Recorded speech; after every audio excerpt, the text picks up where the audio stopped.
लिखो good morning student class 11।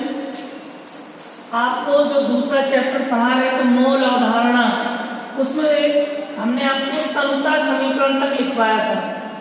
तनुता समीकरण तक लिखवाया था। उसी के आगे हेडिंग है मोलरता के बाद आज हेडिंग है नॉर्मलता यानी नॉर्मलिटी। सभी लोग हेडिंग लो नॉर्मलिटी। लिखिए नॉर्मलिटी में लिखिए 1 लीटर बिलियन में उपस्थित 1 लीटर बिलियन में उपस्थित 1 लीटर बिलियन में उपस्थित घुले हुए विलय के मोलों की संख्या को घुले हुए विलय के मोलों की संख्या को उस विलयन की नॉर्मलता कहते हैं। उस विलयन की नॉर्मलता कहते हैं। उस विलयन की नॉर्मलता कहते हैं। इसे कैपिटल एन से प्रदर्शित करते हैं। इसे कैपिटल एन से प्रदर्शित करते हैं। इसे कैपिटल एन से प्रदर्शित करते हैं। फार्मूला लिख लो। कैपिटल एन बराबर विलय के मोलों की संख्या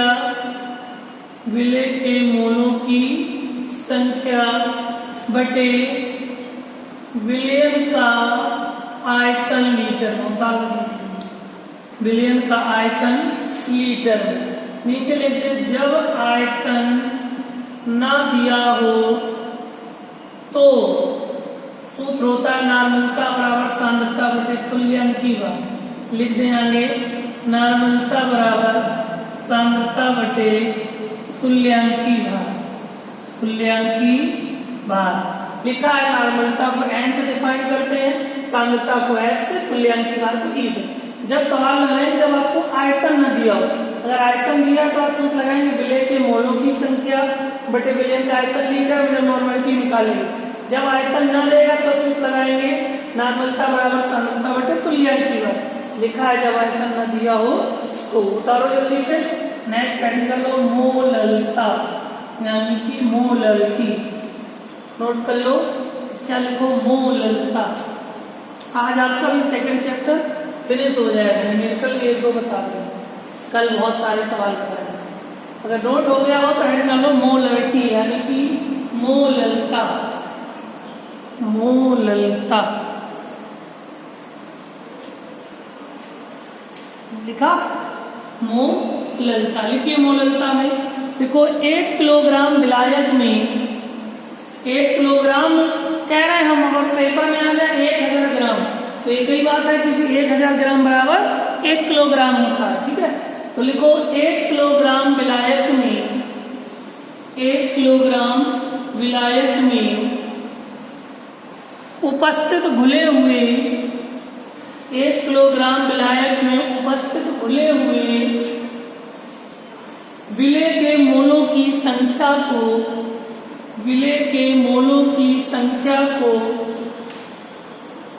उस विलयन की मोललिटी या मोललता कहते हैं। 1 किलोग्राम विलायक में उपस्थित घुले हुए विलय के मोलों की संख्या को उस विलयन की मोललता कहते हैं। उस विलयन की मोललता कहते हैं।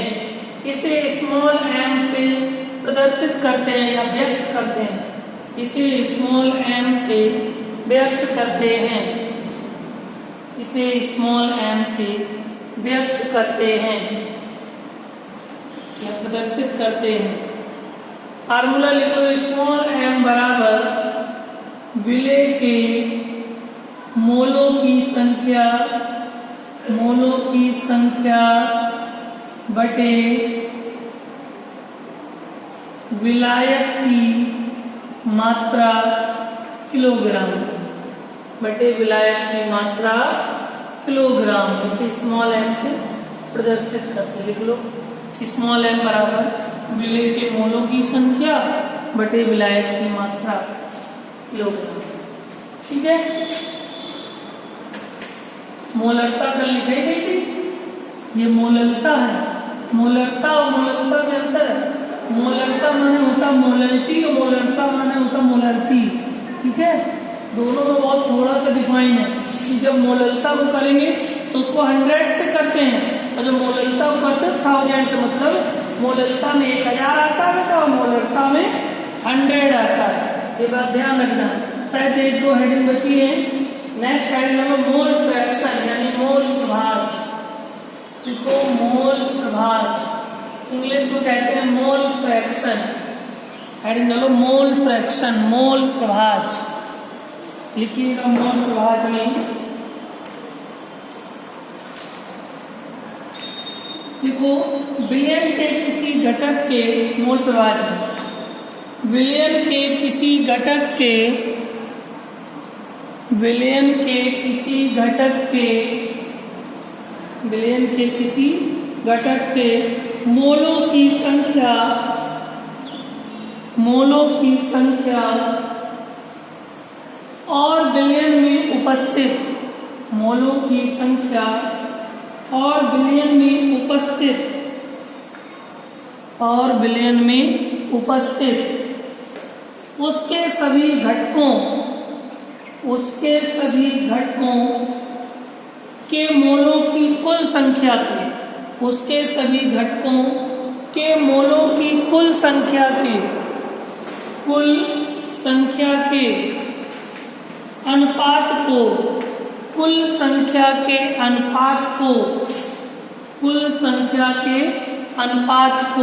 मोल प्रभाज कहते हैं। मोल प्रभाज कहते हैं। कुल संख्या के अनुपात को मोल प्रभाज कहते हैं। क्या लिखा? मोल प्रभाज कहते हैं। फार्मूला लिख लो। विलय का मोल प्रभाज बराबर स्मॉल m बटे small m plus capital M। Second, विलायक का मोल प्रभाज बराबर कैपिटल N बटे capital M plus small m, जहां स्मॉल m विलय की मात्रा है तथा कैपिटल N विलायक की मात्रा।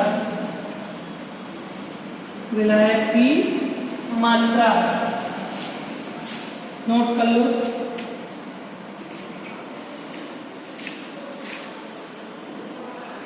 ठीक,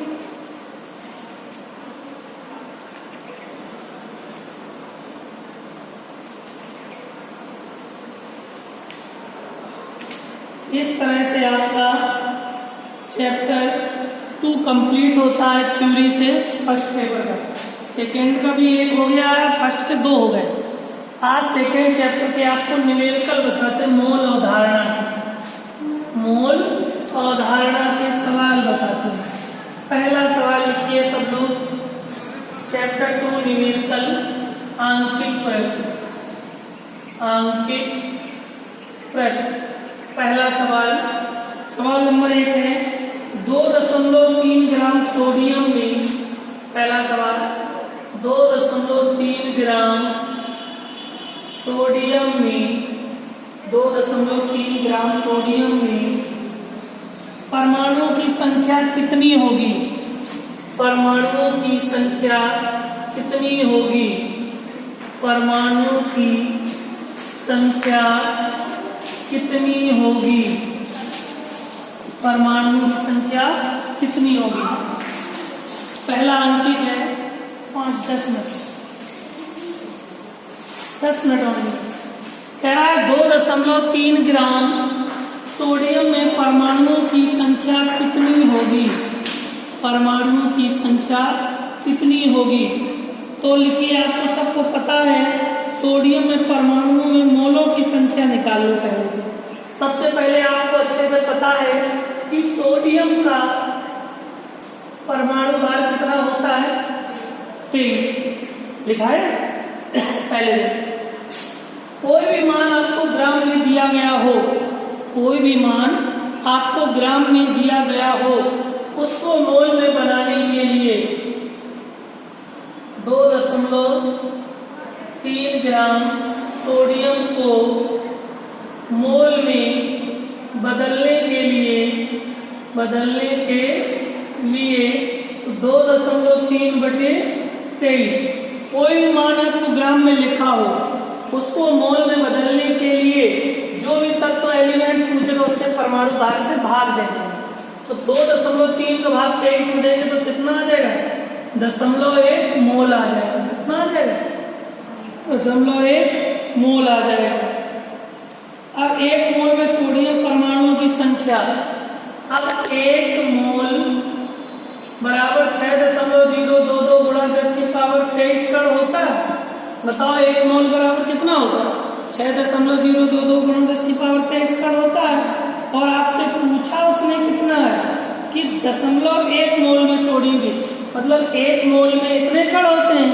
तो पूछा आपसे कितना? 0.1 मोल में सोडियम परमाणुओं की संख्या, सोडियम परमाणुओं की संख्या इक्वल 6.022 गुणा 10⁻23 और वो कितना जाएगा?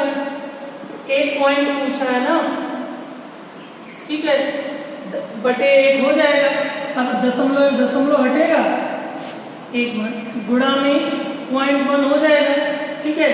अब आपका बटे 1 दशमलव हटाओगे, 0 बढ़ाओगे, 10 को 10⁻1 लिख दोगे, ऊपर चला जाएगा 6.022 गुणा 10⁻23, ऊपर चला गया गुणा 10⁻−1, तो 6.022 गुणा 10⁻22, ये हमारा हो गया आंसर। फिर से समझ लो, 2.3 ग्राम सोडियम में परमाणुओं की संख्या कितनी होगी? तो आपको सोडियम का परमाणु भार 23, 2.3 ग्राम सोडियम को मोल में बदलने के लिए उसके अनुभार से भाग देते 0.1 मोल आ गया। ये तो पता है 1 मोल बराबर हमने लिखवाया इस चैप्टर में कि 6.022 गुणा 10⁻23 होता है 1 मोल बराबर। और सवाल में कितना है? 0.1 मोल बराबर। तो 0.1 का गुणा हो गया, 0.0, 10 को 10⁻1 तो ऊपर जाएगा -1, 23 से 1 चला गया, आंसर नोट कर लो। फिर दूसरा लिखो, जल्दी से नोट करो।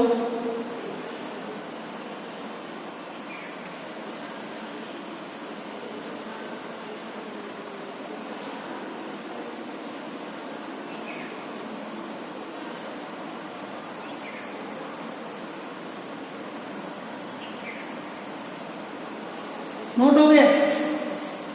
साथ में नोट करने समझ लो।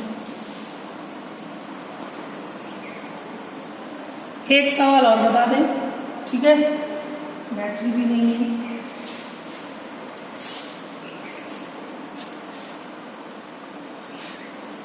जल्दी नोट। दूसरा सवाल लिखिए, क्या कह रहा है दूसरा सवाल? कह रहा 1.205 गुणा 10⁻22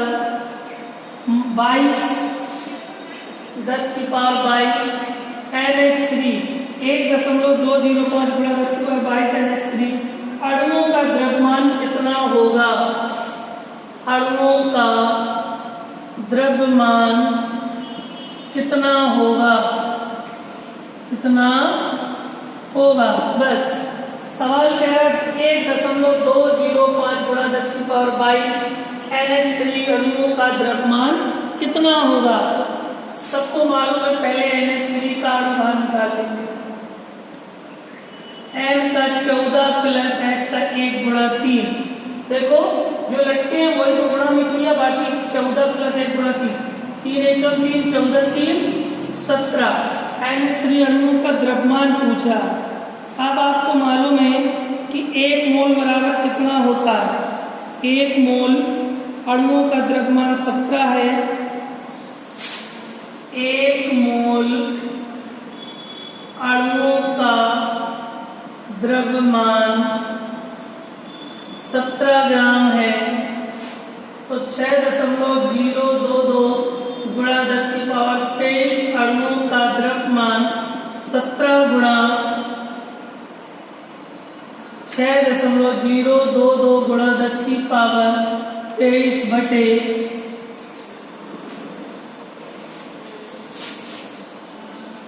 देखो पूरा इतना है तो 6.022 गुणा 10 की 1 मोल के अणु का द्रव्यमान इतना है तो 6.022 अणुओं का मोल, तो ये जो 6.1205 गुणा 10 की पावर 22 तो 6.022 गुणा 10 की पावर 23, इसको हल कर ले आपका आंसर आ जाएगा बस सीधे सीधे 1.205 गुणा 10 की पावर 22 अमोनिया का अणुओं का द्रव्यमान कितना होगा आपका NH3 का अणुभार 17, तो 1 मोल में अणुओं का द्रव्यमान 17 ग्राम होता है, तो आपका 1.205 गुणा 10 की पावर 22 अणुओं का द्रव्यमान 17 गुणा 1.205 गुणा 10 की पावर 22 बटे 6.022 गुणा 10 की पावर 23, तो ये 22 से 22 करके एक पावर बची, ठीक है, दशमलव से दशमलव कट गए, 17 गुणा 1205 बटे 60 22 एक 0 10 बचा तो एक 0 इधर बचा, 5 से काट दो, 5 दूनी 10 2 बचे, 5 चौक 20 5 एकम 5 5 एकम 5 5 दूनी 10 5 चौक 20 2 बचे, फिर 5 चौक 20 ऐसे, ठीक है। अब कितने से कट रहा है 3 चौक 12 3 एकम 3 1 बचा 3 का 9 1 बचा नहीं करता, अब बस 17 गुणा 241 बटे 12,404, इसको इतने से भाग दे दो गुणा करके, आप बता देंगे अणुओं का द्रव्यमान इतना है आंसर। कैलकुलेशन आप लोग खुद करेंगे और जो दिक्कत हो पूछेंगे, आप लेसन 2 तक कंप्लीट हो गए, न्यूमेरिकल बचे हैं, कल आपको आगे न्यूमेरिकल बताएंगे, ठीक है, धन्यवाद।